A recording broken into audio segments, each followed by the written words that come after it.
에스겔 48장 들어갑니다. 이제 마지막 장입니다.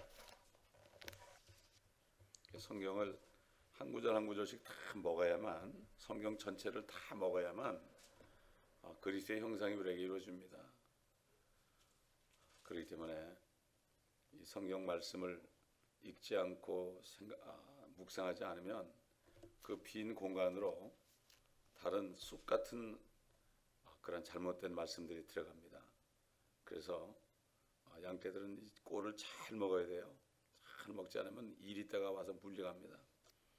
자, 우리 48장 1절부터 몇 절 보겠습니다. 이제 지파들의 이름이 이러하니라. 북쪽 끝에서부터 헤들론 길의 지경까지, 즉 하마까지 이르러 북쪽 다마스커스의 경계 하사레난과 하맛 지경까지니, 이것은 동편에서 서편에 있는 것이요 단의 몫이라. 단의 접경 옆으로 동편에서 서편까지는 아셀의 몫이요, 아셀의 접경 옆으로 동편에서 서편까지는 납달리의 몫이요, 납달리 접경 옆으로 동편에서 서편까지는 므낫세의 몫이요, 므낫세 접경 옆으로 동편에서 서편까지는 에브라임의 몫이요, 에브라임 접경 옆으로 동편에서 서편까지는 르벤의 몫이요, 르벤 접경 옆으로 동편에서 서편까지는 유다의 몫이요, 유다 접경 옆으로 동편에서 서편까지는 너희가 드릴 예물이 되리니, 너비가 25,000 리디요, 길이는 다른 쪽인 동편에서 서편까지와 같으며 성소는 그 중앙에 있으리라. 너희가 주께 드릴 예물은 길이가 25,000이요 너비가 1만이라. 드디어 이제 모든 아랍 나라들이 다 쫓겨나고, 그리고 이제 아브라함에게 약속한 유프라데부터 저 이집트 나일강까지 이르는 지역, 동편도 확장이 되죠. 그래서 그 모든 지역을 이스라엘 12지파에게 다 나눠주게 됩니다. 결국 팔레스타인 땅의 그 유업입니다. 이것은 천년왕국 시대를 묘사하는 구절이요, 이 에스겔 40장에서 48장 부분만큼 생생하고 강력하게 앞으로 임할 천년왕국을 말씀하는 것이 없습니다. 에스겔 공부하지 않고서는 천년왕국이 뭔지 알 수가 없죠. 자, 그래서 이것은 바로 역사적인 일이 아니라 앞으로 미래에 성취될 실체적인 미래 역사입니다. 하나님의 말씀은 이루어진 것도 있고 이루어져 가고 있는 것도 있고 앞으로 이루어지는 일도 있습니다. 그렇기 때문에 앞으로 이루어질 일도 역사입니다. 왜냐하면 반드시 이루어지기 때문에 역사입니다. 왜 역사라고 그럽니까? 이루어졌기 때문에 역사라고 그럽니다. 이루어지지 않은 것은 역사라는 얘기를 안 하죠. 그러나 성경 말씀의 모든 말씀은 역사입니다. 왜 그런가 하면 앞으로 이루어질 것도 전부 역사다. 요한계시록도 미래 역사다, 이런 얘기죠. 그렇기 때문에 절대로 이것이 얼핏 보면은 무슨 구약시대 제사 지는 것처럼 보이지만은 절대 그렇지 않습니다. 이 48장도 이 모든 지파의 이름을 하나하나 열거하면서 그 지경까지 얘기하죠. 여러분 성경 뒤에 보면 지도가 나오죠. 지도에 보면은 12지파를 이렇게 땅을 분배한 그 지도가 나와요. 나중에 집에 가서 한번 찾아보세요. 그런데 여기 보면은 단이 나옵니다. 단. 여러분 그 민수기라는 것이 뭔가 하면은, 민수기는 이제 이스라엘 백성들이 가나안 땅 들어가려고, 여호와 수하를 따라 들어가려고, 민수기란 건 영어로는 넘버, 민족을 세는 거예요. 숫자를 세는 거예요. 그게 민수기예요. 그래서 지파별로 몇 명이다 나와요. 우리 한번 민수기서 2장 봅시다. 민수기 2장, 민수기서 2장 보면 20절 보게 되면 말이죠. 18절, 서편에는 에브라임 진영의 깃발이 그들 군대대로 있을 것이며 에브라임의 아들들의 대장은 함뮤스의 아들 엘리사마가 될지니라. 그의 군대고 그들 중에서 계수받은 자들은 45,000명이더라. 그 곁에는 므낫세 지파가 있을 것이며 므낫세 자손의 대장은 푸다술의 아들 가말리엘이 될지니라. 그 군대 곧 그들 중에서 계수를 받은 자들은 32,200명이더라. 여기 므낫세와 에브라임이 나오죠. 이건 요셉의 아들들입니다. 요셉의 아들들. 그러니까 요셉에게 두 몫을 줬다는 게 또 나오죠. 그 다음에 쭉 내려가면 25절에 단 진영의 깃발은 그들의 군대 옆 북편에 있을 것이며 단 자손의 대장은 암미사대의 아들 아이에셀이 될지니라. 그의 군대고 그들 중에서 계수를 받은 자들은 62,700명이더라. 자, 이렇게 해서 이제 가나안 땅 들어갔죠. 들어갔는데 이 단 지파가 바알을 섬겼습니다. 단 지파가 태양신을 섬겼단 말이에요. 뱀을 섬겼습니다. 그래가지고 이제 요한계시록 가봅시다. 요한계시록 7장 가보면 이제 14만 4천을 각 지파에서 인을 치는 장면이 나옵니다. 7장 4절로 쭉 이래 보게 되면요, 거기 5절에 보면 유다 지파가 나오죠. 그 다음에 루벤 지파가 나오죠. 갓 지파가 나오죠. 아셀 지파, 또 납달리 지파, 므낫세 지파, 시므온 지파, 레위 지파, 이사갈 지파, 스불론 지파, 요셉 지파 이렇게 나오죠. 여기 보면 단이 빠졌죠. 단이 빠졌죠. 단 대신에 누가 들어갔습니까? 레위가 들어갔습니다. 그들이 범죄했죠. 범죄했어요. 그러나 이스라엘 민족들이 나중에 환란 끝에 회개하면 어떻게 돼요? 다시 천년왕국 때는 단이 나오는 거예요. 단 지파가 제일 북쪽에 위치하게 되는 거죠. 그렇기 때문에 이것을 보더라도 민수기에 나오는 12지파와 요한계시록 7장에 나오는 12지파와 천년왕국의 이스라엘이 회복될 때는 다시 회복되는 거예요. 다시 회복되고 레위 지파는 땅이 없습니다. 그 대신 하나님이 그들의 결국 유업이 된다 이렇게 얘기했죠. 그들이 땅이 없다 해서 나쁜 게 아닙니다. 하나님과 함께하는 거니까 거룩한 구역에 삽니다. 자, 이렇게 지금 읽은 부분들은 예수 그리스도께서 실질적으로 이 지구의 왕으로 임하셔서 지상에서 통치하시는 천년왕국 기간에 대한 말씀이기 때문에 여기에 수록된 어떤 이야기도 구약시대라든가 또 천년왕국 끝나고 영원시대와 혼동해서도 안 됩니다. 절대로 안 됩니다.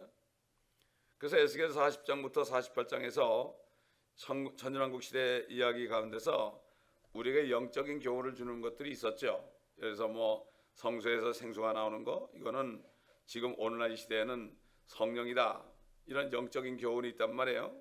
영적인 교훈이 있긴 있지만 이것을 영적으로만 해석하면 큰일 나는 거예요. 영적으로만 해석하다 보면은 이 땅에 주님이 오신다는 그 말씀을 깨달을 수 없는 거죠. 그렇기 때문에 오늘날 그래서 사람들이 영적으로만 해석하기 때문에 예수님이 이 땅에 실질적으로 오셔서 통치하는 이러한 말씀을 다 빼앗겨 버렸습니다. 사탄에게 빼앗겨 버렸어요. 첫째로 사탄의 앞잡이인 로마 교회에게 빼앗겨 버렸단 말이죠. 그래서 교황이 통치한다 이렇게 속여가지고 지금까지 오고 있어요. 참 이게 얼마나 어리석습니다. 성경을 보지 않으니까, 성경 말씀을 읽지 않으니까, 깨닫지 못하니까 이런 우스꽝스러운 일이 벌어지고 있는데도 모르는 것입니다. 그래서 에스겔 마지막 장 48장에서는 하나님께서 창세기 15장에서 아브라함에게 약속하셨던 땅을 바로 천년왕국 시대에 이스라엘 각 지파에게 어떻게 분배할 것인가에 대해서 설명하고 있고, 또 그러는 가운데 통치자의 몫과 거룩한 구역에 대한 말씀과 아울러 제사장들과 레위인들을 위한 몫이 어떤 것이고, 그리고 도성에 대한 말씀이 있고, 역시 미래의 사실이지 이거는 과거의 사실도 아닙니다. 또 영원 세계도 아닙니다. 그러므로 예를 들어서 48장 27절 보게 되면요, 무슨 말씀이나 미리 가서 보면은 스불론 접경 옆으로 동편에서 서편까지는 갓의 몫이요 이렇게 얘기했죠. 그런데 갓 지파가 구약 시대하고 전혀 다른 곳에 살고 있습니다. 옛날 구약 시대는 그 길라 라모시 있는 요단강 동편에 거주했어요.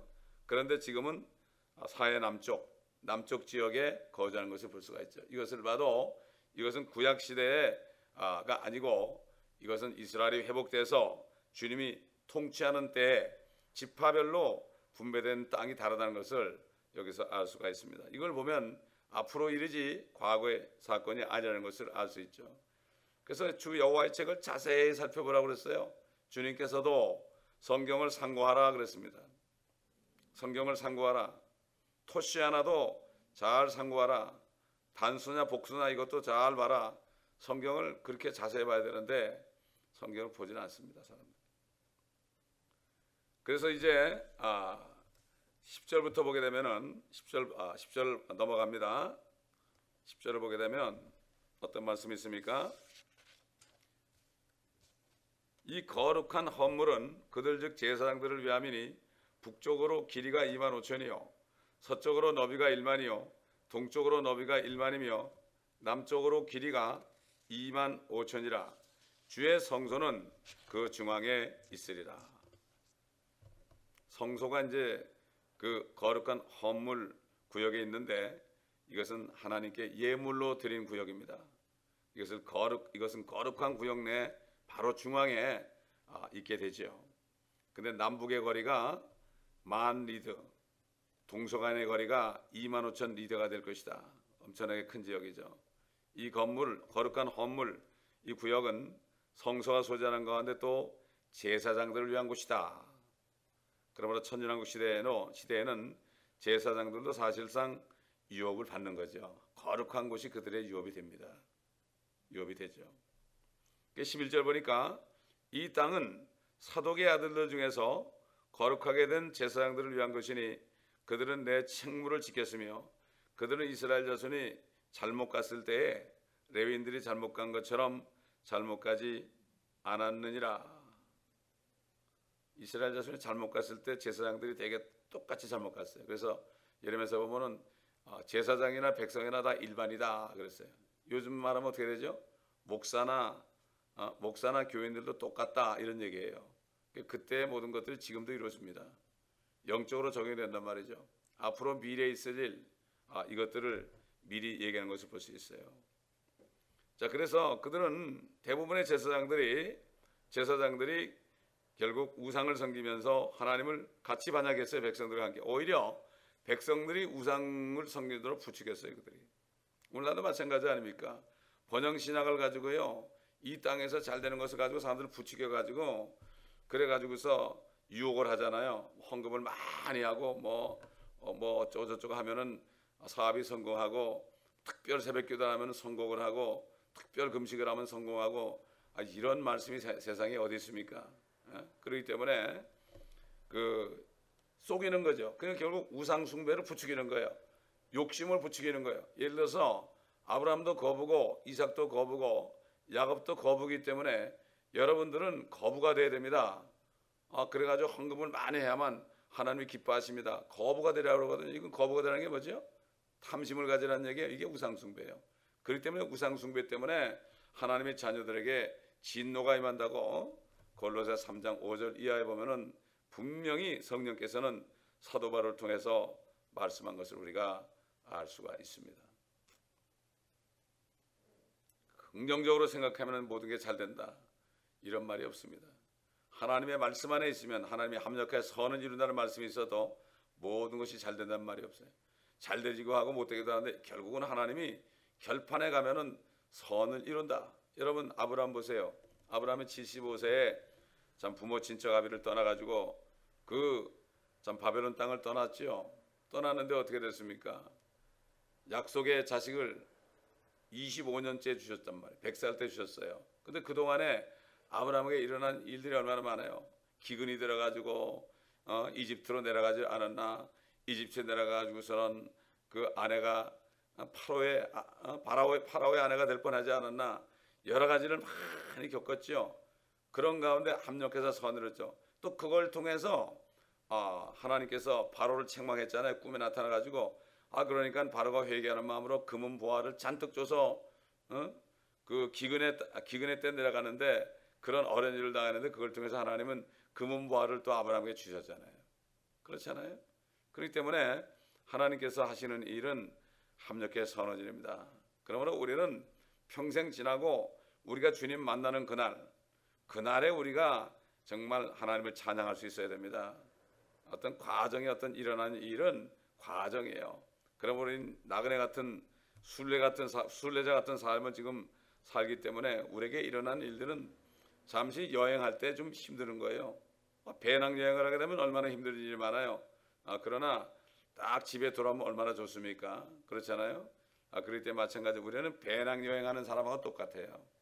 여행하면 고생이죠. 그러나 그 고생이 아니죠. 왜? 여행 중이니까 기쁘죠. 갈 곳이 있으니까. 집에 갈 곳이니까 기쁜 거죠. 근데 하나님을 믿지 않은 사람들은 갈 곳이 없으니까 여기서 어떻게 살아야 되는 거예요. 그렇기 때문에 고통 속에서 그들이 자살하잖아요. 한국이 자살 1위 아닙니까? 자살 1위. 아니 어떻게 뭐 기도 많이 하는 나라인데 어떻게 자살의 1위입니까? 이게 문제가 있는 거 아니겠습니까? 그래서 하나님께서는 천년왕국 때 보상하신단 말이에요. 사독의 아들 중에서 오히려 이렇게 우상 숭배하고 음행하는 자들을 막 죽였거든요. 하나님의 마음을 아주 시원케 했어요. 그 사독의 자손들은 그들은 잘못하지 않았어요. 그러니까 사독의 아들들 중에서 거룩하게 된 제사장들을 위한 것이다 나오는 거예요. 오늘도 마찬가지예요. 오늘날은 모든 성도들, 목사를 포함해서 모든 거듭난 성도들은 다 이 땅에서 제사장들입니다. 그런데 여기에서 정말 십자가를 지고 주님을 따라가는 사람은 왕 같은 제사장들이에요. 왕 같은 제사장들. 그런 사람들은 나중에 주님과 함께 통치하는 거죠. 거룩한 삶을, 경건한 삶을 산 사람들은 주님과 통치하죠. 마찬가지예요. 유대인들 가운데서, 제사장 가운데서 거룩한 자들은 이렇게 거룩한 구역에 살고, 오늘날 영적인 제사장들도 오늘날도 정말 거룩한 신부 준비하고 많은 사람들을 주께로 인도하고, 이렇게 주님과 함께 고난받는 사람은 천년왕국 때 주님과 함께 더불어 이 땅을 통치하는 축복을 받게 되는 거예요. 이게 사실입니다, 여러분. 그렇기 때문에 성경을 자세히 보지 않으니까 그러한 축복을 못 보는 거죠. 축복을 못 보니까 이 썩을 것 따라가는 거죠. 예수님께서도 썩을 것을 위하여 일하지 말고 썩지 않는 것을 위하여 일하라 이렇게 말씀했죠. 그게 무슨 말인지 모르는 거죠. 12절 보니까 바쳐진 그 땅 중에서 이 예물은 레위인들의 접경 옆에 있는 그들에게 가장 거룩한 것이 되리라. 사실상 거룩한 구역 전체가 이스라엘 각 지파에게 분배된 땅이 아닙니다. 이것은 바쳐진 땅이에요. 분배된 땅 가운데서 하나님께 거룩한 것으로 바쳐진 땅이죠. 그 가운데 성소가 있고 거기서 제사장들이 살게 될 거룩한 허물이 있는 구역은 가장 거룩한 구역이 되는 거죠. 오늘날도 거룩한 삶을 산 사람들이 주님과 함께 거룩한 구역에 살면서 주님의 신부로서 온 이방을 통치하게 되죠. 이스라엘의 그 12사도들은 12지파를 통치하고 다윗은 온 이스라엘을 통치하는 통치자가 된다. 이거 뭐 확실하게 하시는 말씀입니다. 성령이 없으면 이 말씀 믿어지지 않아요. 거듭나면 믿어집니다. 거듭나지 않은 사람들은 말씀이 안 믿어지고요. 사람들의 말을 믿어요. 사람들의 말을 믿어. 참 이상한 거죠. 당연한 거죠. 성령이 없으니까. 성령이 없는 사람은 하나님의 말씀은 별로예요. 별로. 이게 안 깨달아지니까 말씀이 안 들리는 거죠. 그런 어떤 사람이 무슨 말을 하면 그걸 들어요. 왜? 똑같은 사람의 영이기 때문에. 그 말을 하는 사람이나 듣는 사람이 똑같은 거예요. 똑같은 것입니다. 나중에 보시기 바랍니다, 여러분. 자, 그래서 14절 보니까 13절 보니까 제사장들의 적경 맞은편에 레위인들은 길이 25,000과 너비 1만을 가질 것이며 전체 길이는 25,000이요 너비는 1만이 되리라. 레위인들이 비록 제사장 직분을 받지 못했지만은 거룩한 구역 내 일부만을 유업으로 받아요. 일부만을 받습니다. 사독의 자손들 외에 레위인들도 그렇단 말이죠. 그들은 제사장 못 돼도. 그래서 14절 보니까 그들은 그 땅을 팔지도 못하고 교환하지 못하며 그 땅의 첫 열매들을 남에게 주지도 못하리니 이는 그것이 주께 거룩한 것임이라. 그 자신에게 할당된 건 못 팔아요. 교환하지도 못해요. 첫 열매들은 그 땅에서 나온 첫 열매들은 주께 거룩한 것이고 다른 사람에게 주지 못하고 제물로 바쳐야 된다. 오늘도 그렇죠. 첫 열매를 주께 드리면 포도주들이 넘친다 이런 말씀이 있죠. 사업을 했을 때 첫 번째 열매를 주님께 드리는 거. 이걸 굉장히 기뻐하신다고 그랬죠. 절대로 못 팝니다. 근데 오늘날 보세요, 여러분. 교회를 팝니까 안 팝니까? 심지어 교회를 말이죠. 숫자를 계산해 가지고 팝니다. 한 사람당 1,000불씩 그렇게 팔더라고요. 보니까 최근에 그런 일이 있었습니다. 뭐 어디라고 얘기하지 않겠지만 말이죠. 사람을 머리를 쑤셔 가지고 무슨 뭐 소나 돼지 파는 것처럼 말이죠. 그렇게 팔아넘깁니다. 건물하고 같이 말이죠. 이게 얼마나 가증한 일입니까? 여러분 생각해 보세요. 그런 일이 지금도 이루어지고 있습니다. 절대로 팔지 말라고 그랬어요. 어떤 교회는 어떤 분이 큰 건물을 사줬어요. 몇백만 불 들여가지고요. 사줬어요. 근데 이 목회가 안 되니까 그 목사님이 그걸 팔아버렸어요. 천몇백만 불 주고 1,000만 불 이상 되고 팔아버렸어요. 그런데 그 사모님이 그걸 딱 취해버렸어요. 그러다 얼마 있다가 하나님이 데려가 버렸어요. 이런 일이 LA에서 이루어지고 있었어요. LA에서. 한국이 아닙니다. LA입니다. LA. 기가 막힌 얘기죠. 어떻게 그럴 수가 있습니까? 누가 헌금해서 산 교회를 어떻게 팔아서 자기가 착복을 합니까? 그런 사람이 여러분 거듭났다고 생각하십니까? 거듭난 사람은 절대 못 그럽니다. 절대로 못 그럽니다. 15절 보겠습니다. 이 25,000 맞은편에 남아있는 너비 5,000은 성읍과 거주 지역과 외곽으로 삼는 속된 곳이 될 것이요 성읍은 그 중앙에 있으리라. 이번에는 그 성읍 소유구역에 있는 것에 대해서 말씀하시는데 그 중앙에 성읍이 들어있고 거주 지역이 되는 구역에 속된 곳이 있다. 속된 곳이라는 것은 이스라엘의 온 집을 위한 곳입니다. 이게 45장 5절 6절로 나왔어요. 6절로 나왔는데 이것은 이스라엘 12지파의 일반인들을 위한 구역이에요. 그게 속된 구역이다. 거룩한 구역은 아닙니다. 그래서 16절 보니까 그 구역은 이러하리니 북편은 4,500이요 남편도 4,500이요 동편도 4,500이요 서편도 4,500이라 아주 정방형입니다. 정사각형 이런 모양이다. 17절에 보니까 또 성읍의 외곽은 북으로 250이요 남으로 250이며 동으로 250이며 서로 250이 되리라. 사방에 외곽지대가 있다. 이게 둘러 감싸고 있는 거죠. 성소를 감싸고 있는 거죠. 결국 250리드씩이다. 그리고 성읍의 북쪽 경계는 외곽 가운데로 거룩한 구역에 접하고 있고 남쪽 경계는 베냐민의 목사가 접하고 있는 이런 것을 우리가 알 수가 있습니다. 자, 18절 보세요. 거룩한 구역의 예물 맞은편에 남아있는 땅 길이는 동쪽에 1만이요 서쪽으로 1만이 되리라. 이곳은 거룩한 구역의 예물 맞은편에 있을 것이며 그 땅의 소산은 성읍에서 종사하는 자들을 위한 식량으로 삼을지니라. 그래서 거룩한 구역의 예물 맞은편에 남아있는 땅이라는 성소가 제사장들의 구역인 거룩한 헌물의 남쪽에 있는 땅, 즉 성읍 소유의 땅을 말하는 거죠. 이 땅 한가운데서 성읍이 위치하고 있고 그 남북의 길이가 외곽 지역이 바로 250리드다. 그리고 5,000리드다. 동서 길이가 10,000리드씩이다. 여기 나오는 모든 소사는 성읍에 종사하는 자들 위한 식량이 된다. 하여튼 뭐 자세하게 나오죠. 이렇게 자세하게 나오는데 이게 영적으로 이거는 영적이다. 이거는 상징이다. 그런 사람은 뭐라고 해야 될까요? 정신 나간 사람들이죠. 성령이 없다 이런 얘기죠. 19절에 보면 성읍에서 종사하는 자들은 이스라엘 모든 지파에서 나와 그 땅을 경작해야 된다. 모든 지파 사람들이 다 나와서 그 땅을 경작해야 되는 거죠. 12지파 모두에게 차출된 사람들이에요. 경작자로서 작업한 그때는 뭐 농사가 너무나 잘 되죠. 뭐 잡초 같은 것도 없죠. 그때는 엉겅퀴도 없죠. 쑥쑥 비료줄 필요도 없죠. 모든 게 다 유기농입니다. 그렇게 되는 거죠. 씨 뿌리고 그러니까 추수하면서 또 씨 뿌리는 거야. 또 씨 뿌리는 거야. 또 나고 또 나고. 이 땅이 지금 저주받아서 그렇잖아요. 인간의 죄 때문에. 근데 이 땅도 다시 태어나면 어떻게 되겠습니까? 상상해 보세요. 기가 막히겠죠. 옛날에 그 여호수아가 정탐꾼을 보냈을 때 그들이 뭘 가져왔어요? 그 가나안 땅에 포도송이 가져왔잖아요. 포도송이가 얼마나 큰지 두 사람이 낑낑 길머지고 왔잖아요. 그때만 해도 땅이 괜찮았죠.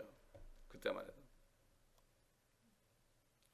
20절 보니까 모든 봉헌된 땅은 25,000에 25,000이라 너희는 성읍의 소유로 정사각형의 거룩한 예물을 드릴지니라. 이 봉헌된 땅에서 주께 예물로 드려진 거룩한 구역이라 불려졌던 바로 그 구역이죠. 따라서 이 구역은 레위인들의 구역이고 제사장들의 구역이고 또 그리고 성읍의 소유물 모두를 포함하는데 이 성읍 또한 봉헌된 땅 또 거룩한 구역 여기에 속해 있죠. 정사각형으로 된 성읍 역시 거룩한 예물이 된다. 거룩한 지역을 여기서 말씀하고 있습니다. 21절 보니까 거룩한 예물과 성읍의 소유 이편과 저편에 남은 땅은 통치자의 몫이 될지니 동쪽 경계를 향한 예물의 25,000과 서쪽 경계를 향한 맞은편 25,000으로 통치자의 목 맞은편에 있는 것이라. 또 그것이 거룩한 예물이 되리니 성전의 성소가 그 중앙에 있으리라. 또 레위인의 소유와 22절 성읍의 소유로부터 유다 접경과 베냐민 접경 사이에 통치자의 것이라고 하는 그 중앙에 있는 것이 통치자를 위한 곳이 되리라. 통치자의 몫이 나오죠. 그것은 거룩한 구역의 예물과 성읍 소유 이편과 저편뿐 아니라 통치자의 몫은 레위인들의 구역을 합친 전체 거룩한 구역이다. 동쪽과 서쪽이 모두 해당되는 아주 큰 구역입니다. 이렇게 볼 때 이것은 바로 통치자의 구역이니까 다윗에게 준 거라는 얘기죠. 이 구절에서 거룩한 예물이라는 성소가 있는 제사장들의 구역인 거룩한 헌물과 레위인들의 구역을 합친 구역을 다 말합니다. 그래서 이것이 바로 레위인의 소유와 성읍 소유에서부터 양쪽이 모두 통치자의 소유가 된다. 다윗이 받을 것이다. 여기서 이렇게 말씀하고 있는 것입니다. 참 이렇게 하나님께서는 이렇게 자세하게 우리에게 말씀하고 있습니다. 오늘 여기까지 하겠습니다. 기도하겠습니다. 아버지 하나님, 이렇게 해서 아버지께서는 에스겔 선지자를 성령 안에서 수천 년 후로 이끌어셔 가지고 다 보여주신 것을 이렇게 기록하게 하셨습니다. 아버지시여, 우리 안에 성령이 있으니 우리도 성령 안에서 미리 볼 수 있게 하심을 감사하며 또 믿을 수 있도록 우리에게 믿음을 주신 것을 감사합니다. 아버지 하나님, 우리가 이스라엘 백성들과 함께 우리도 1000년 동안 이 땅에서 주님과 더불어 통치하는 통치자들이 될 수 있도록 주님 은혜를 베풀어 주시옵소서. 사도 바울처럼, 사도들처럼, 옛날 옛 성도들처럼 이 소망이 있기 때문에 이 땅에서는 모든 것들을 다 초계처럼 다 버리고 하나님의 말씀을 증거하는 자들이 되었고 주님만을 바라보는 자들이 되어 기쁨으로 순교까지 하는 수많은 사람들이 있습니다. 에녹이 증거한 것처럼 수많은 성도들이 주와 함께 임한다는 그러한 예언을 하게 하셨습니다. 아버지, 이 교회에 속한 모든 사람들, 그 수많은 성도들 가운데 포함될 수 있도록 한 사람 한 사람을 기억하여 주시고 거듭나지 못하다가 이곳에서 생수의 말씀이 선포되는데 움푹하게 되어 아버지 하나님 시험 들어 움푹하게 되어 아버지 소금땅이 되는 사람 하나도 없도록 도와주시고 모두가 생수의 말씀을 먹고 살아날 뿐만 아니라 이 말씀을 먹어서 다른 사람들을 살리고 또 병들은 성도들을 처방전을 주어서 하나님의 말씀에 약을 주어서 고치는 진정한 의사들이 될 수 있도록 주님 도와주시옵소서. 오늘도 아버지 하나님, 우리에게 주신 사람들, 이 교회에 속한 사람들을 기도합니다. 더 앞으로 보내주실 사람들을 기도합니다.